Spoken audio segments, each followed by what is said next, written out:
আমার যত fan follower আছেন আশা করি ভালো আছেন। এই যে সুন্দর করে স্টিল টেনে দিলাম এই গোসলখানাটা।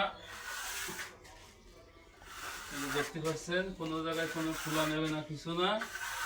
এটা নরম স্টিল টানলি এসিডি খাবে, কোনো রং চং নেই, তাই এই কালো দেখা যাচ্ছে। দেখেন একজন স্টিল টানে ঠোলা ওঠে, ফলটা ওঠে, কোনো রকম কোনো জায়গায় তো কোনো ডিস্টার্ব হবে না। হাতুড়ে মিস্ত্রিতে কাজ করলে ঠোলা তো অবশ্যই উঠবে। তাই দেখতে পাচ্ছেন অসাধারণ একটা